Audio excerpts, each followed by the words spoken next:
Estamos en Romanos 8, del 29 al 30, y en esta noche vamos a estudiar la doctrina de la predestinación, una de las maravillosas doctrinas gloriosas, porque nos habla de la soberanía de Dios en la salvación de personas, pero que también resalta la gracia soberana de Dios salvando a personas indignas. Y la semana pasada que vimos la elección incondicional, hablábamos en relación a cómo salva Dios, y ya pudimos contestar en base a la doctrina pasada que Dios salva eligiendo. Dice Efesios 1 que Dios eligió antes de la fundación del mundo a personas para ser salvadas, y a todo el paquete de la elección Dios usa la palabra predestinación, y esta palabra predestinación no habla más que salvación por gracia, la gloria de la salvación por gracia.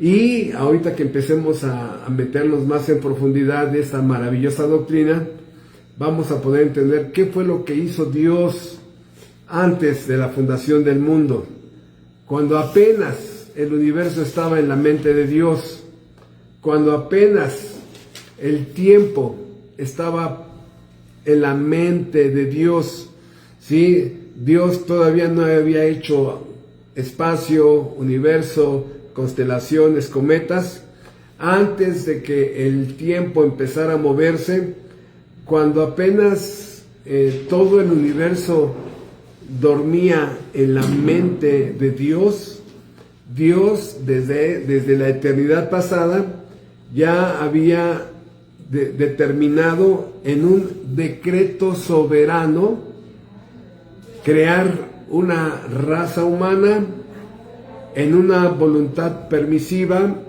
permitir que el pecado entrara a este mundo y determinar salvar a esas personas a las que Dios apartó para salvación, salvarlos por medio de un acto de elección soberana, y todo el paquete de esa elección la Biblia le llama predestinación. Dios escogió a un pueblo desde el principio, y en ese pueblo Dios llevó a cabo todos los objetos soberanos que Él había creado en su voluntad secreta. Dice Deuteronomio 29, las cosas secretas pertenecen a Jehová, mas las reveladas son para nosotros. Entonces, hay decretos completamente que desconocemos nosotros porque es la voluntad secreta, los decretos secretos. Lo único que podemos conocer nosotros son los decretos revelados. Por eso, esta elección por gracia soberana, ¿verdad?, es una elección de personas. Y la clase pasada pudimos entender un poquito cuál es la base para elegir. Y según Efesios 1, del 3 al 5, dice que conforme a su voluntad. No, fueron elegidos conforme a su voluntad. O sea, es una elección soberana. Ni siquiera habían nacido, ni habían hecho ni bien ni mal, y simplemente Dios determinó una elección antes de la fundación del mundo. Y es interesante consultar algunas declaraciones de fe para que podamos entender esto, ¿no? Una declaración de fe, hermanos, una declaración de fe es un documento escrito donde la iglesia a la que tú asistes tiene por escrito los principales artículos de fe en los cuales esa iglesia cree. ¿Sí? Nosotros en nuestra iglesia tenemos una confesión de fe, y a través de los siglos hay grupos que han establecido unas declaraciones de fe. Y vamos a leer algunas cosas que dicen algunas declaraciones de fe Por ejemplo, hay una que nos dice declaración de predestinación, según la declaración de fe. Es el propósito eterno por el que Él ha decretado antes de la fundación del mundo liberar de la maldición y de la condenación a aquellas personas que Él había elegido en Cristo, trayéndolos por la cruz y por Cristo a la salvación como vasos hechos para gloria. Esa es una de las tantas definiciones de una predestinación. Vemos en otra declaración de fe, la de los valdenses, otra descripción de la predestinación. Dice que Dios salva de la corrupción y condenación a aquellos que Dios ha elegido desde la fundación del mundo, no por su condición, fe o santidad que hubiera previsto de antemano en ellos, sino simplemente por su misericordia en Cristo, dejando a los demás según su irreprensible razón de su voluntad soberana y justicia. Tenemos otra redacción de otra confesión de fe. Esta es una bautista. Dice: por el decreto de Dios para manifestación de su gloria, algunos ángeles y hombres son predestinados para vida eterna por Cristo, para alabanza de su gracia, de la gloria de su gracia. Otros son dejados en sus pecados para su justa condenación, para alabanza de su gloriosa justicia. Estos hombres y ángeles, así predestinados, son particular e inmutablemente designados, y su número es tan exacto y definido que no puede ser aumentado o disminuido. A cada uno de ellos les ha elegido en Cristo para gloria eterna por su libre gracia y amor, y no por méritos o condición u otro motivo que le haya movido a ella. Y sabemos que esta doctrina es motivo de muchos debates. La mayor parte de los debates que se relacionan en base a atacar a la predestinación, después de escuchar los argumentos a veces necios de personas, nos damos cuenta que desconocen una lista completa de doctrinas que giran alrededor de esta maravillosa doctrina. ¿Sí? Y una de las principales habla de la justicia, la ira y la soberanía. Doctrinas que cuando se empiezan a asimilar, empieza uno a entender el porqué de esta elección. De tal manera que en algunos grupos que ignoran el contenido de esta doctrina, dicen: hermano, no predique eso, es muy peligroso, ¿sí? Y algunos prefieren oírla. En algunos púlpitos esta doctrina ha sido predicada nada más así como una embarrada y mencionada, pero no profundizada en la iglesia. De tal manera que esta doctrina trae una gloria, alabanza a varios atributos de Dios. Número 1, su soberanía. Número 2, su justicia. Número 3, su ira. Número 4, su gracia. Y número 5, su misericordia. Doctrinas que están alrededor de esta doctrina de la predestinación. Y de hecho el cristianismo histórico habla mucho de la predestinación durante siglos, hermanos. Ustedes pueden ver libros de cristianos puritanos hablando, mencionando, citando la predestinación como el acto soberano de Dios en la salvación.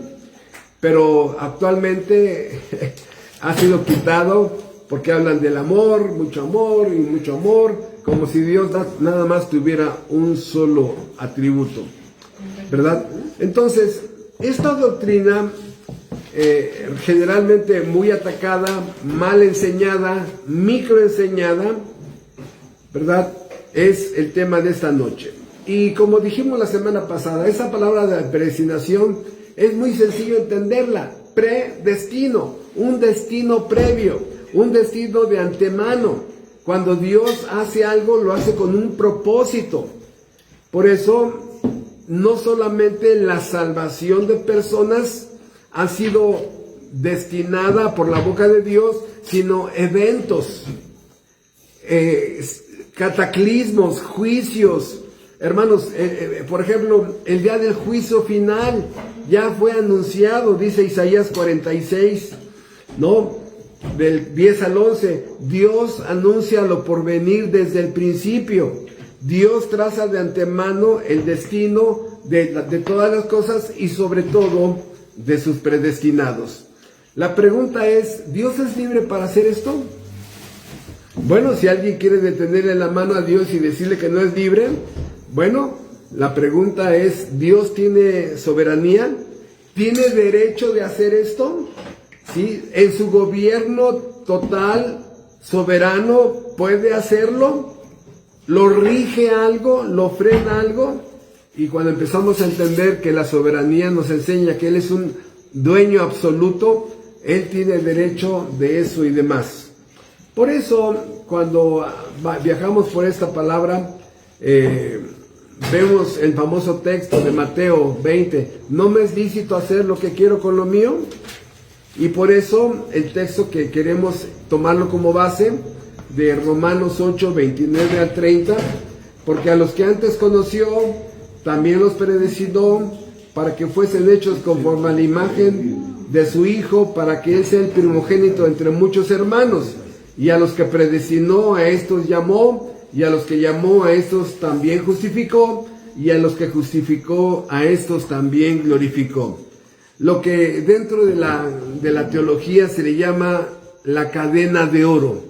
5 eslabones que se van uniendo, 5 eslabones que llevan a la salvación total a personas escogidas antes de la fundación del mundo.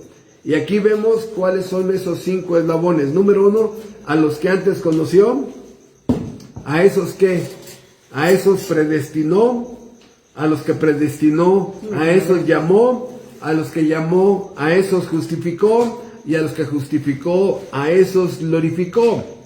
O sea, lo que hemos visto, la elección de Dios soberana sobre personas. Y aquí vamos a ver algunas preguntas que voy a contestar en este estudio, porque muchos que no entienden o no le han dedicado tiempo a estudiar esta doctrina, tienen preguntas válidas. Porque la pregunta es, oye hermano, entonces ¿hay 2 predestinaciones? ¿Hay 2? ¿Predestinados para salvación y predestinados para condenación? ¿Hay 2? Lo vamos a contestar ahorita. ¿Sí? Oye hermano, entonces ¿Dios hace acepción de personas? También vamos a contestar esa pregunta. ¿La elección de Dios es un capricho de Dios? O sea, ¿se le ocurrió así nada más? Siguiente pregunta. ¿Dios se alegra entonces en la condenación de los malvados? Siguiente pregunta. ¿Dios los salva en contra de su voluntad? No, yo no quería ser predestinado, pero pues Dios me escogió, Dios me predestinó y ni modo tengo que obedecerlo. ¿Dios los salva en contra de su voluntad? Siguiente pregunta. ¿Es justo o injusto de parte de Dios la predestinación? ¿Sí? Entonces, vamos a ir contestando esas preguntas porque de alguna manera nos van a ayudar a entender un poco más la predestinación. Pero como lo estamos viendo aquí en Romanos 8, 29 a 30, a los que antes conoció, ¿por qué antes los conoció? Ya vimos en Efesios 1 del 3 al 5, porque fueron objetos de su amor eterno, objetos de un amor eterno de Dios hacia esas personas, de tal manera que Dios apuntó su nombre en el libro de la vida. Por eso es que antes los conoció. ¿Se acuerdan de ese pasaje de Mateo 7? Cuando llega, dice, oye, en tu nombre sacamos demonios, en tu nombre hicimos señales, etcétera, etcétera. Se voltea a Cristo y dice, nunca los conocí.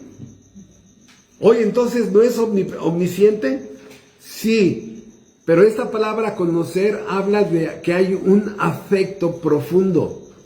O sea, lo que Cristo les está diciendo a esas personas es que cuando dice, nunca os conocí, ustedes nunca fueron objeto de mi amor eterno. Y por eso aquí en Romanos 8:29, a los que antes conoció, porque había un amor hacia esas personas, un amor eterno. Por eso pone en el libro de la vida sus nombres. Número 2, a ellos, sí, dice, los predestinó un destino previo, nacidos para ir a la salvación, elegidos para no llegar a la condenación, predestinados para que no pisen el día del juicio final, porque la justicia iba a caer sobre un sustituto celestial llamado Jesucristo. Tercero, a esos también llamó. A los que llamó, a esos justificó, y a los que justificó también glorificó. Bueno, vemos el tercer punto, a esos también llamó.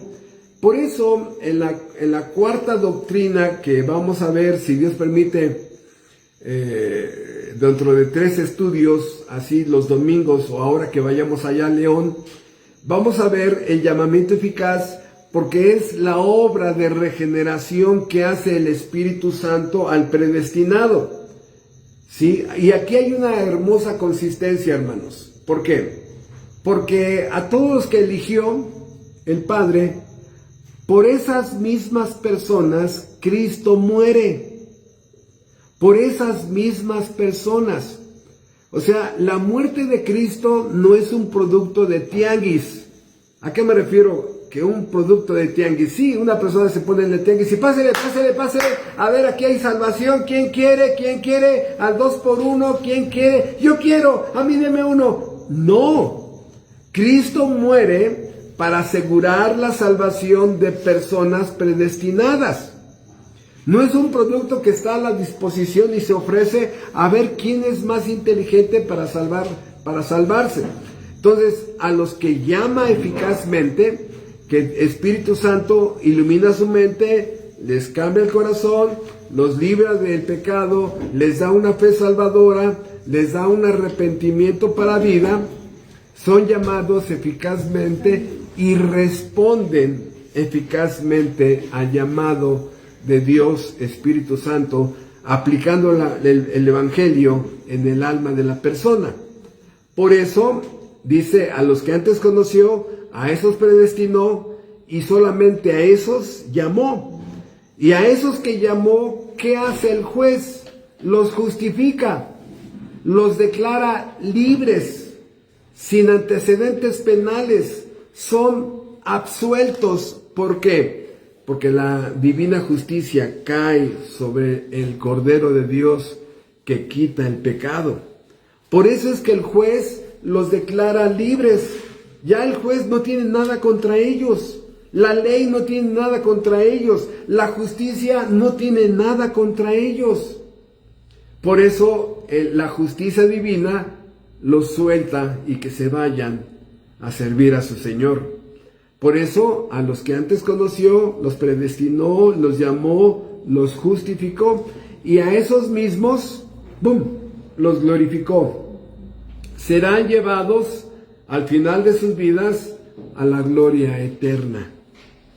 Ellos participarán en el gozo eterno de las bodas del Cordero, para nunca jamás volverse a separar de Dios.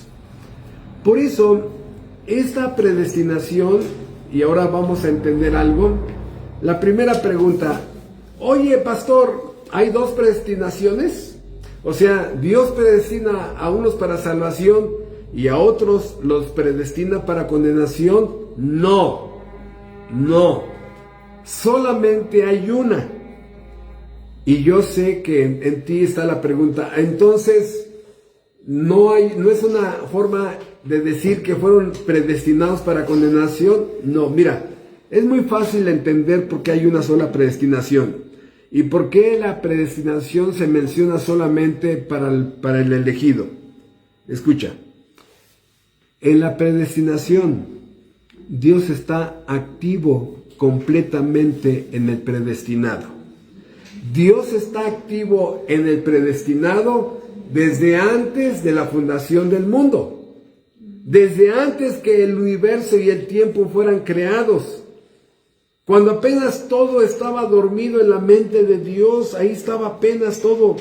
Desde esa época, Dios ya había pensado, actuado en el predestinado. Se tomó el tiempo para poner su nombre en el libro de la vida. Manda a Cristo pensando en los predestinados. Todas las profecías del Antiguo Testamento que apuntaban hacia el nacimiento, obra y vida de Cristo, era en base también a los predestinados. Hace 2000 años la iglesia sale a predicar buscando a los predestinados.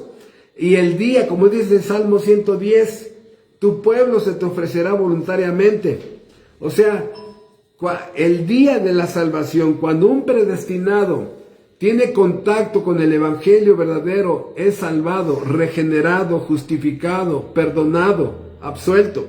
Y a partir de allí, Dios lo adopta como padre. Esa persona, Dios sigue involucrada en esa persona, lo lleva a una iglesia, le da dones, lo capacita, ¿verdad? Lo lleva a un proceso de madurez y de servicio, le da diferentes funciones, ministerios, hasta que Dios dice que los cristianos no mueren solos. Dios manda una escolta de seres angelicales para que lo lleven a la presencia de su Dios. Dios está activo cada segundo en la vida de un predestinado.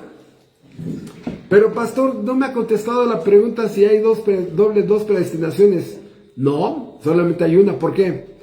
Porque en los que se pierden, que no es una predestinación, simplemente Dios no hace nada.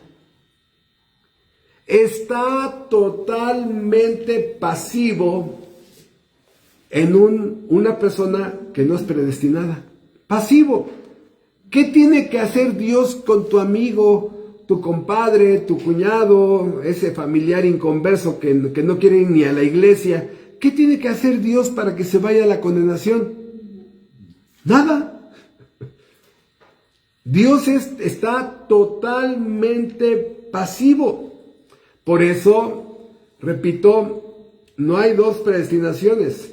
Simplemente a un grupo, Dios trabaja en ellos desde antes de la fundación del mundo, y lo que Dios empieza lo termina. Dios no deja a nadie en obra negra. Dios no deja a nadie en obra negra, y su obra la perfeccionará hasta el fin.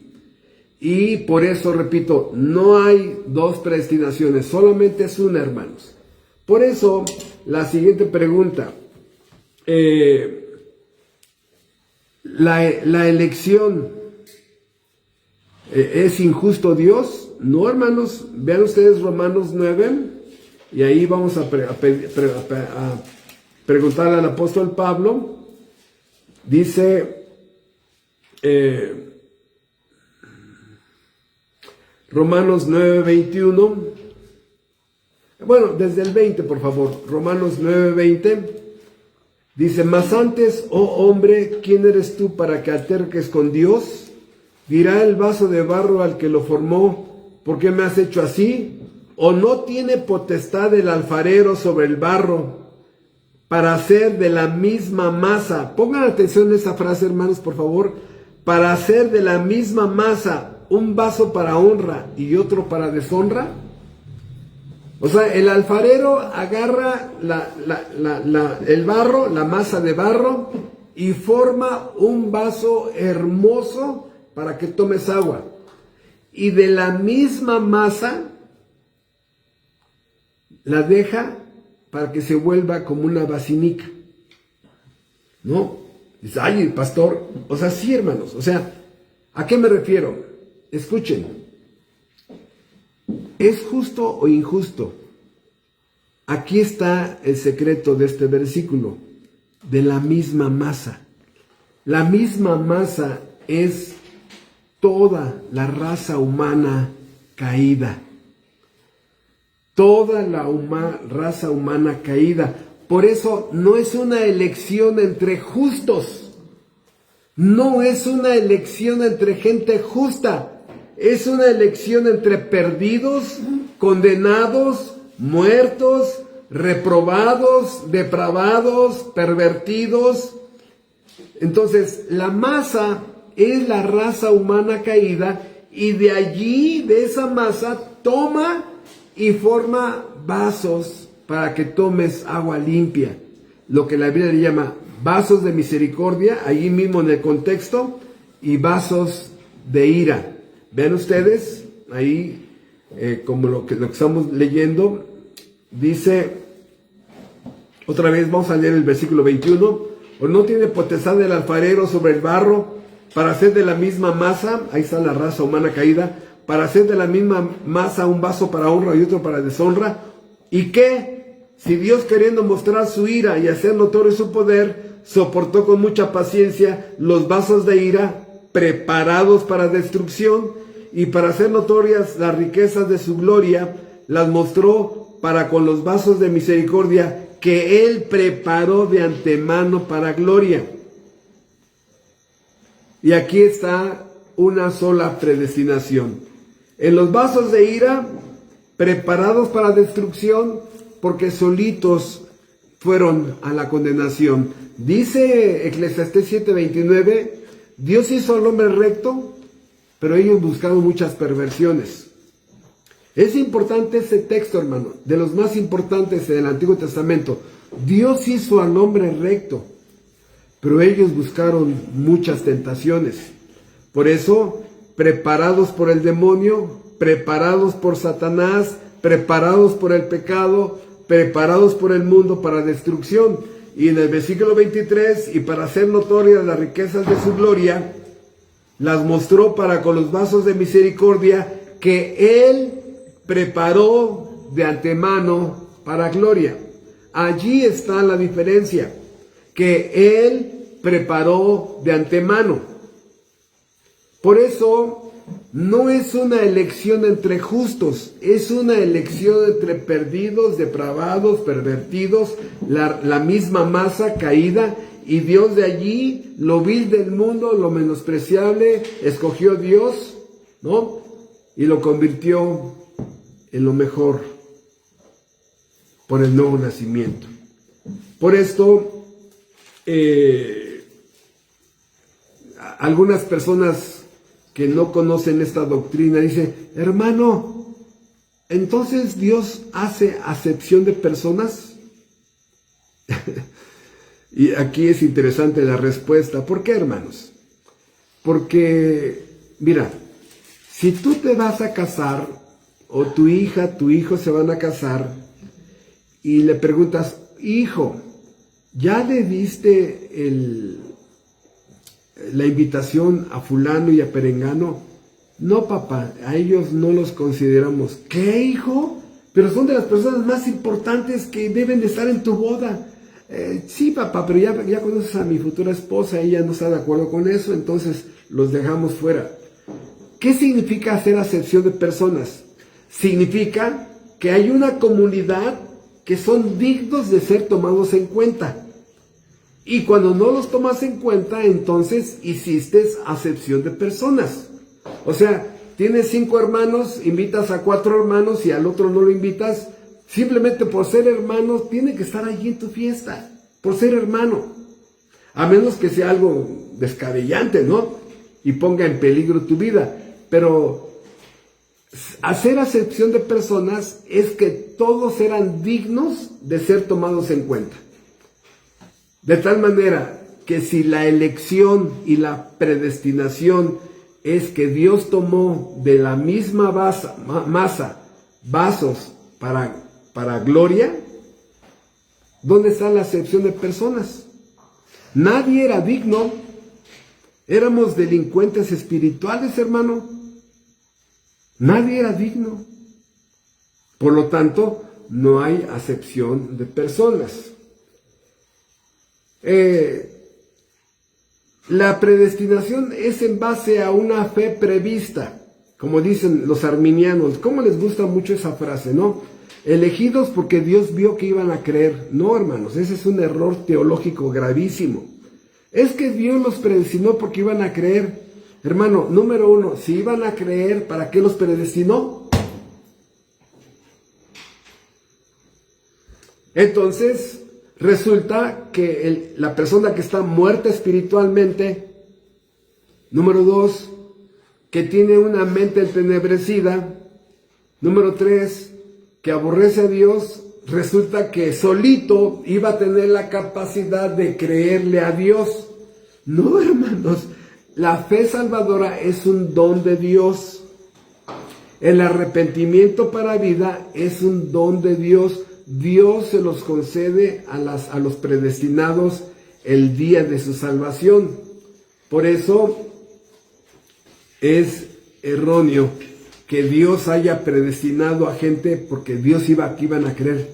No, hermanos, no. Nadie iba a creer. No hay quien busque a Dios. No hay quien haga lo bueno. No hay ni siquiera uno. Es el texto que hemos estudiado mucho en Romanos capítulo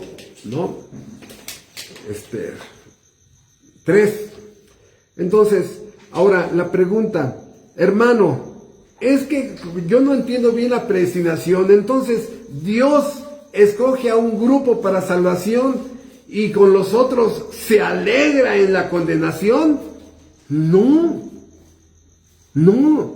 sé dónde leíste o qué hereje te dijo eso, pero no, hermanos, vamos por favor al libro de Ezequiel. En Ezequiel vamos a encontrar muchas respuestas que van a calmar mucho tu corazón, si en algún momento esa duda estuvo en tu corazón.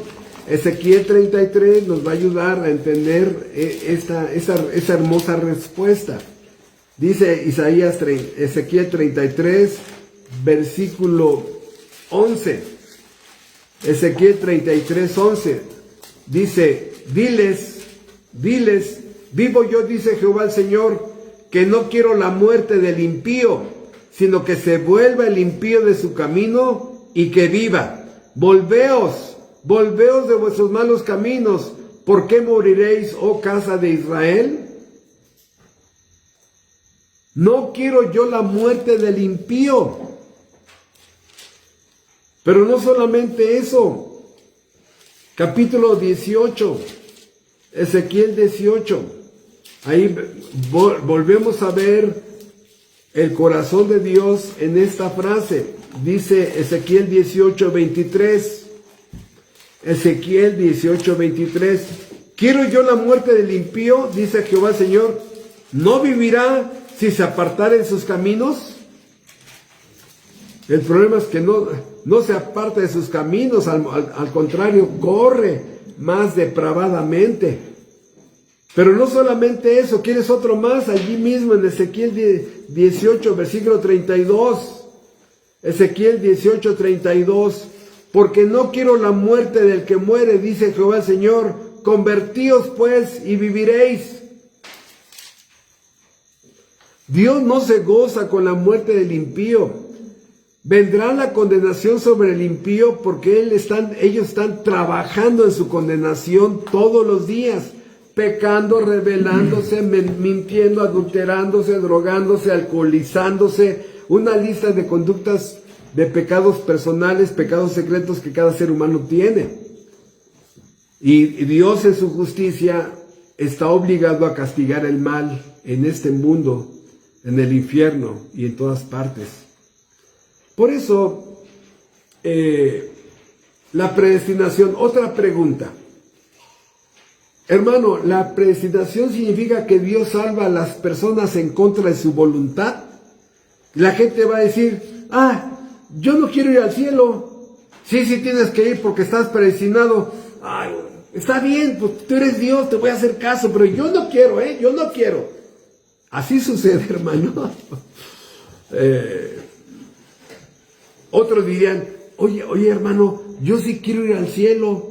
Y luego me dijeron que como no soy predestinado no voy a ir al cielo. No, hermano, no, o sea, en serio, ¿no tienes una idea de argumentos absurdos que hay entre mucho ignorante que desconoce la gloria de esta doctrina. Hermanos, ¿cómo cambia Dios a la persona para que voluntariamente, libremente, vaya y abrace a Cristo?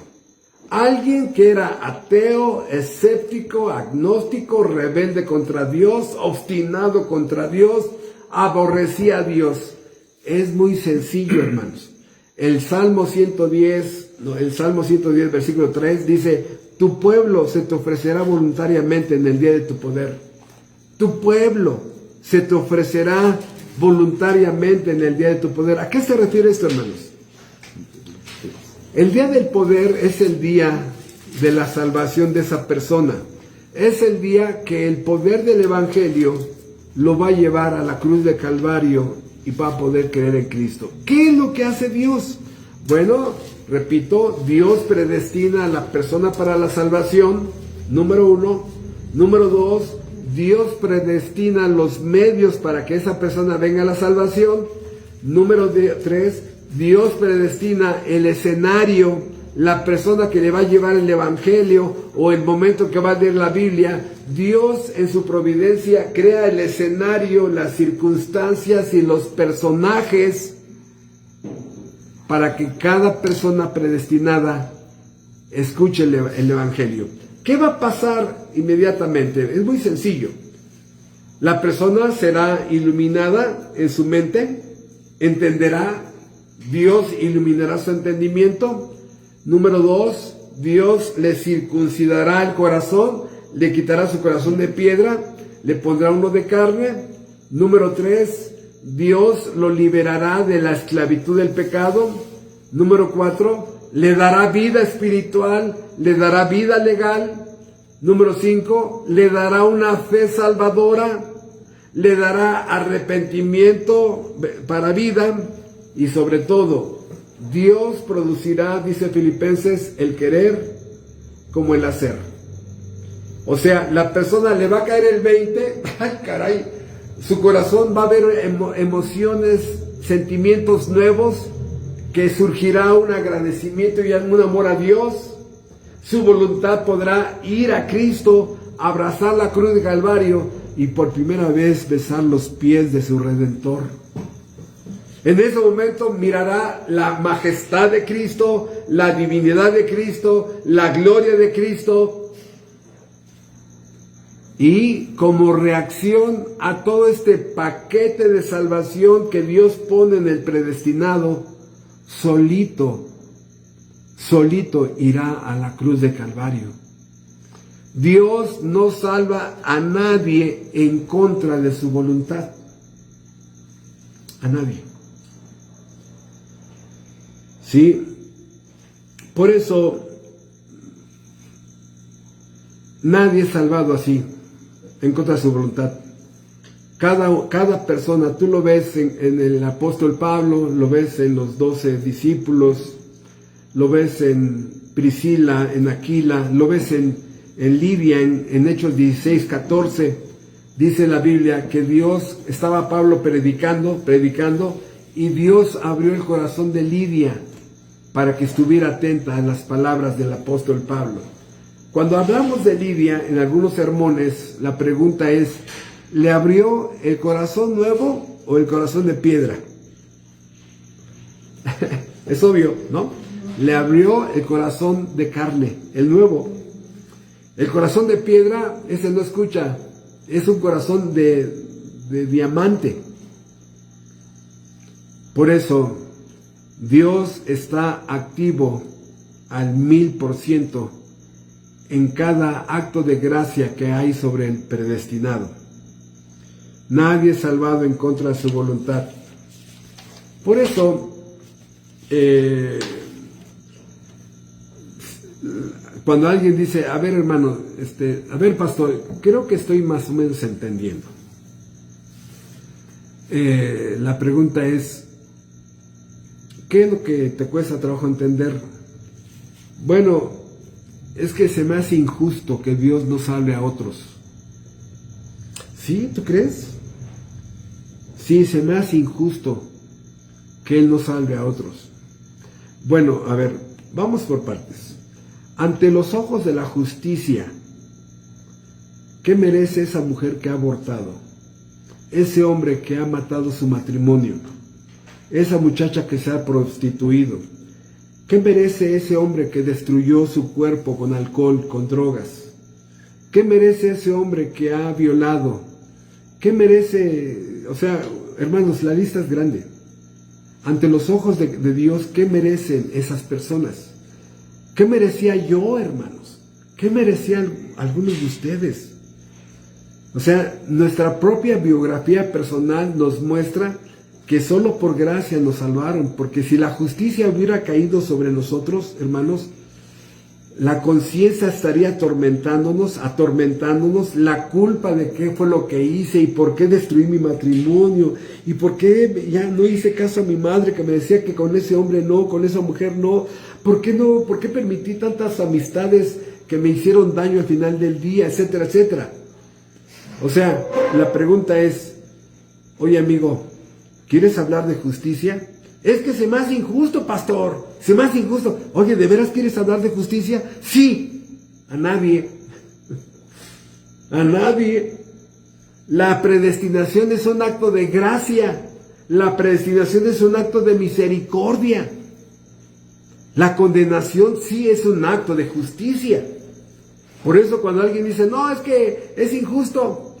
Les he puesto el ejemplo de ese multimillonario que llega en su limusina a un tiradero, a un basurero, y todos los que están ahí, los pepenadores, voltean a ver a ese hombre que llega en su limusina, y de pronto se sale de su coche y al primero le da $100,000, llega otro y le da otros $100,000, y llega, no, y de pronto se junta todos, y yo también, se le acaba su dinero, y que en ese momento iba a otorgar, se sube a su coche, y yo también, ¿por qué a mí no me diste?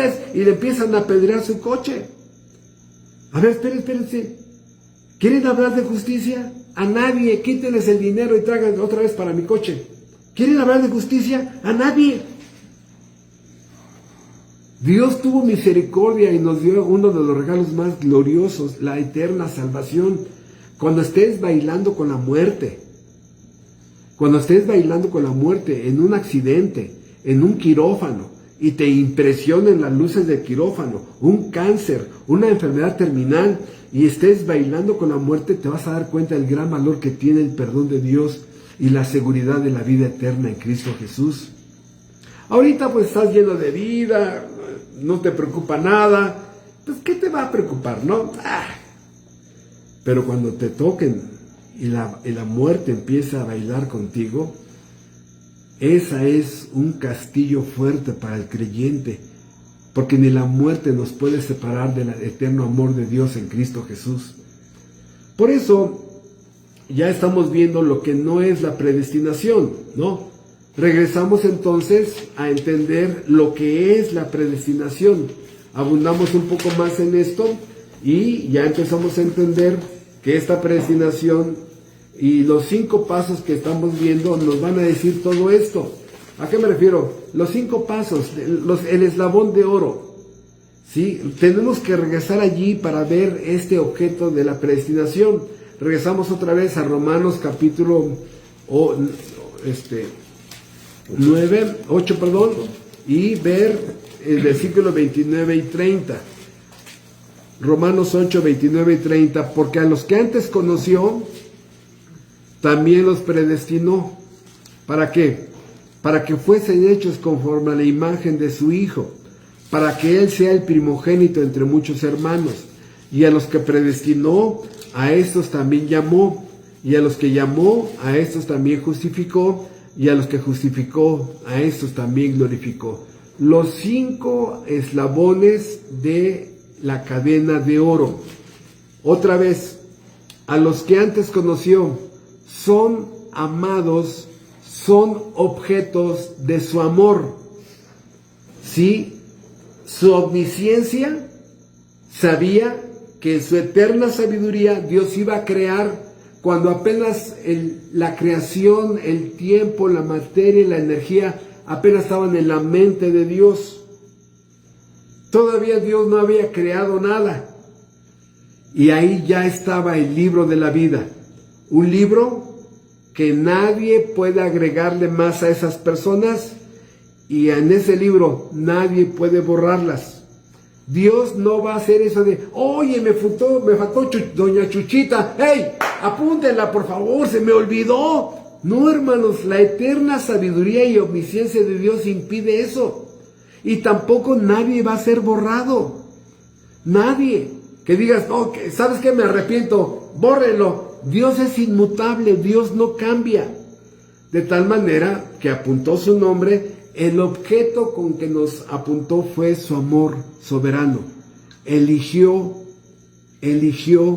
conforme a su voluntad. Y disculpen, pero tenemos que volver a leer en Efesios capítulo 1 esta palabra, porque si no, yo prefiero que tú la veas, que está en tu Biblia. No vayas a pensar que este obrero que está hablando está creando esa palabra. No. Vean ustedes Efesios 1 del 3 al 5.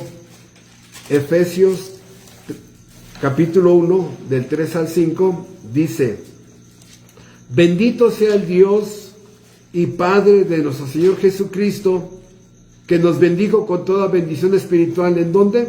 En los lugares celestiales en Cristo, según nos escogió en Él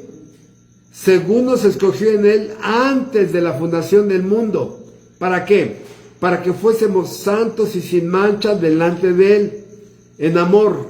Ahí está el elemento que Dios usó para elegir, en amor, habiéndonos predestinado para ser adoptados hijos suyos por medio de Jesucristo, según que, hermanos, esas son las palabras que quiero resaltar ahorita, según que el puro afecto de su voluntad, como Él quiso. Y decimos terrenalmente, como a fulano se le pegó la gana, ¿no? O sea, fue un acto soberano de Dios, como Él quiso. Nadie influye en Dios, nadie tiene la capacidad de cambiar sus planes, su carácter, sus decisiones, y aparte no había nadie para que tomara esa decisión. No, es que se me hace que ahí estaba mi suegra, y mi suegra le dijo, no escojas a este Humberto, no lo escojas. No, hermano, no había nadie. Según el puro afecto de su voluntad, elegido soberanamente. Por eso regresamos a Romanos 8, 29, a los que antes conoció, objetos de su amor. ¿Sí? Objetos de su amor, objetos de su gracia eterna, objetos de su misericordia eterna. Porque a los que antes conoció, lo acabamos de ver, apuntó su nombre en el libro de la vida, también los predestinó. ¿Sí? Un destino previo. Y vean ustedes, ¿para qué los predestinó? ¿Para qué los predestinó? Para que fuesen hechos conforme a la imagen de su Hijo. Esto, hermanos, es un giro de 180 grados opuesto a lo que ya habíamos visto antes.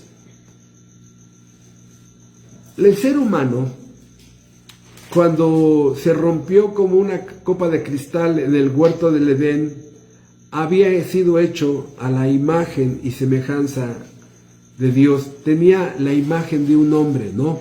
Mente, emociones y voluntad, hecho a la imagen de Dios. Bien, esa imagen, hermanos, el pecado la rompió dentro de los seres humanos. Hemos ido perdiendo hasta la humanidad, cada vez más crueles, cada vez más depravados, más pervertidos, ya alucinando, lunáticos, una lista de cosas donde la imagen y semejanza de Dios no está. O sea, hemos perdido el honor, no hay dignidad, no tenemos integridad, la tenemos en proporciones muy pequeñas, no hay dignidad, no hay honor, no hay honestidad, no hay temor de Dios, no hay santidad, no hay justicia.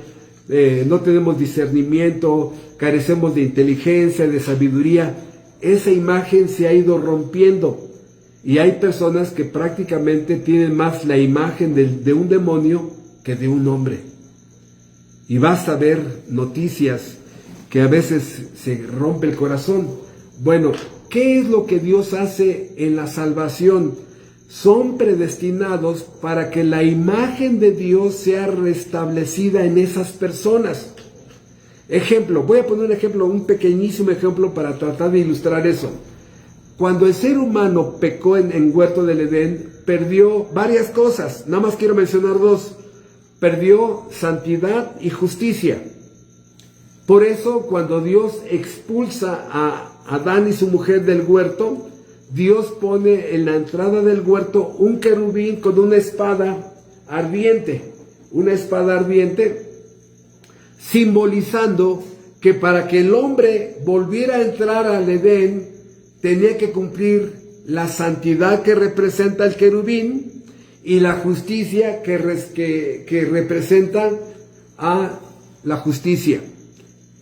Allí el ser humano entiende que ha perdido la justicia. ¿Cómo se pierde la justicia? Pecando. Pecando ya soy completamente injusto. Injusto con mi esposa, injusto con mi esposo, injusto con mis hijos, injusto con mi patrón, injusto. Se perdió la justicia. Ahora, la santidad se perdió, sí, ¿cómo? Pequé. Transgredí una ley, la ley de Dios.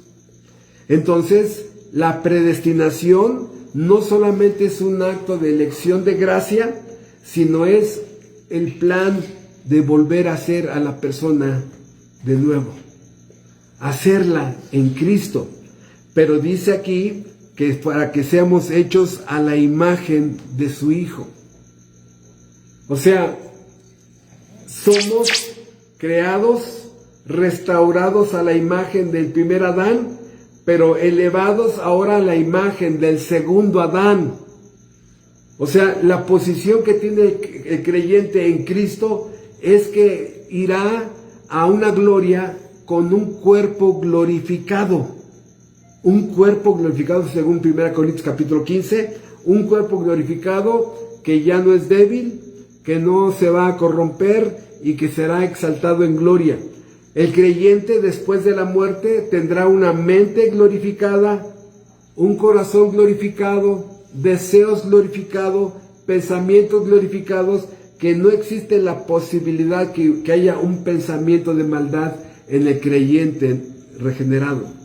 Por eso, este próximo domingo, primero Dios, voy allá a la iglesia de Tehuacán, vamos a predicar el tema de las bodas del Cordero. Yo les recomiendo mucho que, si no pueden escuchar ese sermón, busquen estudios de las bodas del Cordero. Es la culminación de la predestinación. Allí converge todas las doctrinas en las bodas del Cordero. Pero mejor me callo porque si no me empiezo a desviar. Entonces, número 1, nos amó, nos conoció antes de la fundación del mundo. Nos predestinó para volver a hacernos. Para volver a hacernos. ¿No estábamos hechos? Sí, pero el pecado rompió todo al ser humano. Perdió su voluntad, perdió su corazón, perdió su conciencia. Ya la conciencia estaba como cauterizada, endurecida. Ya una conciencia reprogramada hacia el mal. De tal manera que el creyente, después de que lo conoció, los predestinó, ahora son llamados eficazmente. Este llamamiento eficaz, como lo decía hace unos 20 minutos, es un llamamiento, es un llamamiento en el que la persona pasa de muerte a vida. Es la obra de la regeneración. El Espíritu Santo aplica a el alma de esta persona la justificación. La justificación es la declaración del juez donde declara absuelto, sin culpa, sin antecedentes penales en el Supremo Tribunal del Universo de esa persona. Porque la obra de Cristo, Cristo fue castigado. Cristo fue molido, dice Isaías 53, Jehová cargó en él el pecado de todos nosotros. La justificación es un intercambio de expedientes. ¿A qué me refiero? Que mi expediente de cero, no había guardado nunca la ley, es puesto en Cristo y Cristo castigado por mi expediente pecaminoso y su expediente es puesto en mí. Y ahora Dios me mira como si yo hubiera guardado siempre la ley y como si ya hubiera sido castigado por la ley. De tal manera que tengo un expediente limpio, pero no es mío. Es un expediente imputado, transferido a mí por gracia.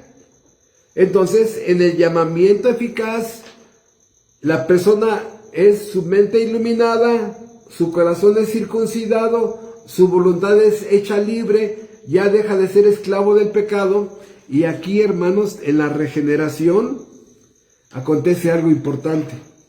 La persona ya está en condiciones de ser adoptada por Dios. El juez se convierte en mi padre. Y ahora como padre, no hay ningún obstáculo en que Dios adopte a este obrero que les está hablando. Ya no hay ningún obstáculo. Me puede adoptar. ¿Por qué? Porque me ve en Cristo, limpio.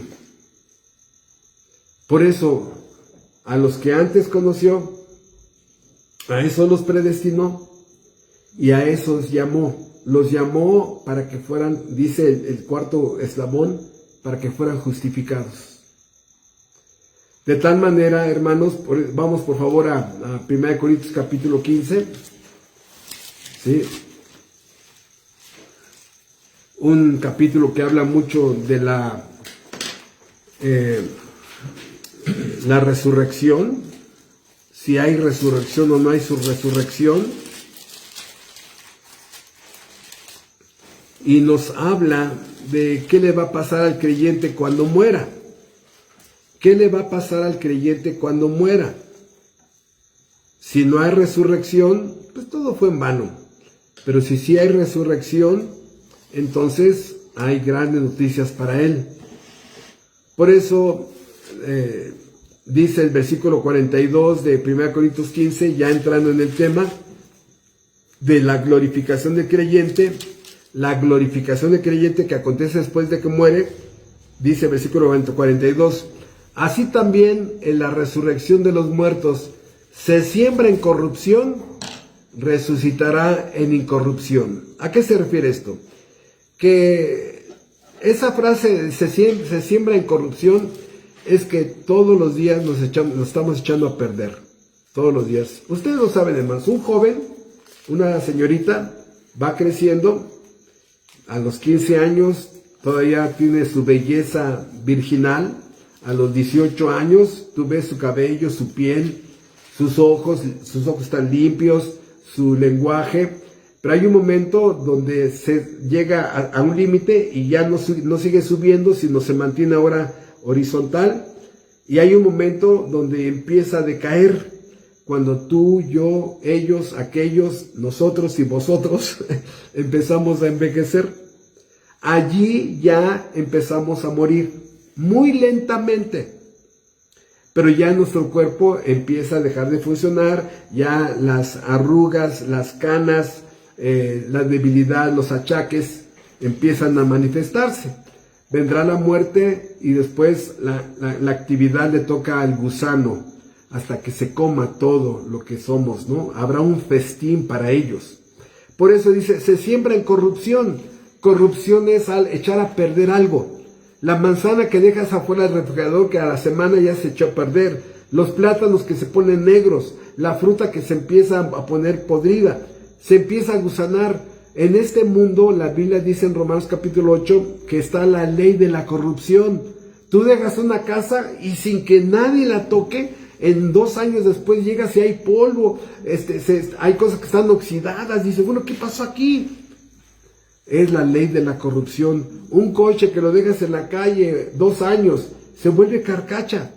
Y así, esta ley de la corrupción actúa sobre la creación y sobre los seres humanos. Por eso ya nos vemos cada vez más viejitos, más cocoles, ¿no?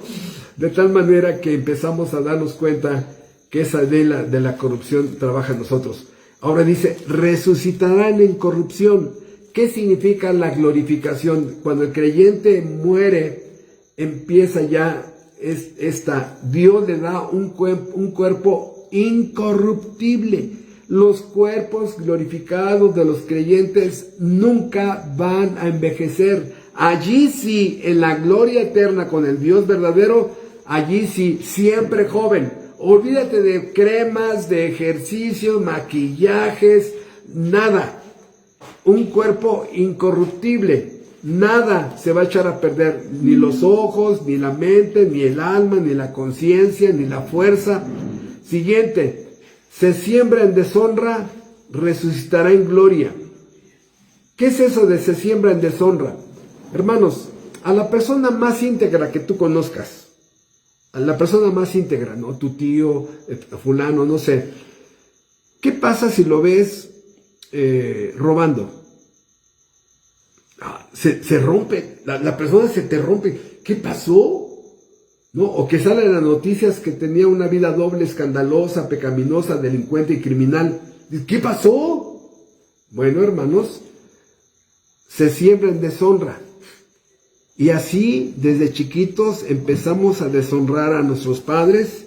Cada vez que llamaban a nuestros padres a la secundaria, a la primaria, luego que ya el muchacho embarazó a su novia, de tal manera que todo ese tipo de cosas empiezan a acontecer, deshonramos a los padres, deshonramos al esposo, deshonramos a la esposa, deshonramos a los hijos. Una vida entregada al pecado trae mucha deshonra a la persona.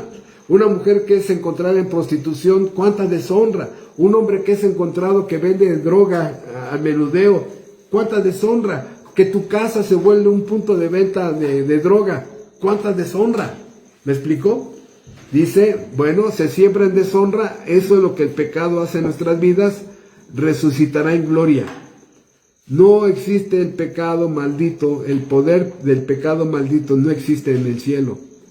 Se siembra en gloria. Siguiente, se siembra en debilidad, resucitará en poder. No podemos dejar de comer débiles, ¿no? A los 4 días ya te sientes débil. No podemos dejar de tomar agua, débiles. No podemos dejar de respirar, débiles. Yo necesito que me ame mi esposa, débil si no tengo el amor de mi esposa, el de mi esposo. Yo necesito un hijo, débil si no tengo ese hijo. Hay una debilidad, hermanos, es una debilidad de una persona que tiene, ¿cuál es la palabra? 15 días sin comer. Que hasta elevar la voz no se puede. ¿A qué me refiero? Así somos cada uno. Tú y yo en algún área somos profundamente débiles. Sí, débiles. Hay cosas que no aguantamos. La sensación del equilibrio y te caes. Débil ante el equilibrio, débil ante el calor, débil ante el frío, débil ante el desamor, débil ante los problemas. Hermanos, dice que se resucitará en poder. El cuerpo glorificado siempre tendrá fuerzas porque está conectado a la única fuente de poder que fortalece para toda la vida, llamada el Dios de la Biblia. Por eso regresamos a Romanos 8 y vemos aquí en una forma un poco más abundante: a los que antes conoció, a esos predestinó, a los que predestinó, a esos llamó, y a los que llamó, a esos justificó, y a los que justificó, a esos glorificó. Es la misma cantidad de personas, son las mismas personas mencionadas en los aparentemente cada grupo. A los que antes conoció son los mismos que a los predestinó, a los que antes conoció y predestinó son los mismos a los que llamó, y estos son los mismos a los que justificó. Hermanos, eso nos garantiza que la salvación no se pierde, ¿verdad? Ninguno se perdió. Dios preservó el grupo de los predestinados para que cada uno de ellos fuera llamado y fuera unido en cada uno de esos eslabones. Por eso, qué bendición, hermanos, que tú hayas sido predestinado. Pero también quiero decirte que lo peor que Dios puede hacer contra una persona es no hacer nada. Y un día yo sí sentí así como corrió desde mi pescuezo hasta la espalda, una sensación de cuando yo hice una pregunta en un estudio bíblico y yo mismo me la contesté, ¿no? ¿Qué pasa en tu vida si Dios no hace nada contigo? Hermanos, lo peor que Dios puede hacer contra un ser humano es dejarlo a su supuesto libre albedrío. Su supuesto libre albedrío. Nunca van a buscar a Dios, nunca van a buscar a Cristo, ni siquiera tiene fuerzas para hacer algo para salvarse a sí mismo. Ama el pecado, desea pecado, quiere pecado, se alimenta de pecado, está tan enamorado del pecado. Hermanos, hagan una prueba, quítenle a un té por 8, quítenle la caguama, a ver qué hace. Quítenle a un té por 8. Hermanos, el pecado es lo único que, entre comillas, le trae felicidad a ese té por 8. Es, entre comillas, la única felicidad que conoce. Obviamente ya es una perversión de perversidad. Daría todo por una caguama ese té por 8. Se arrastra por una caguama. ¿Y qué crees?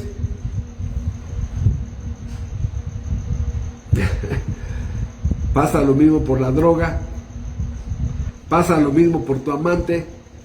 O sea, yo dejar a mi amante, no, como que no, mi amante, no, esa no. Y luchas por ella o por él, te esfuerzas por él o por ella, porque no concibes la vida sin tu pecado.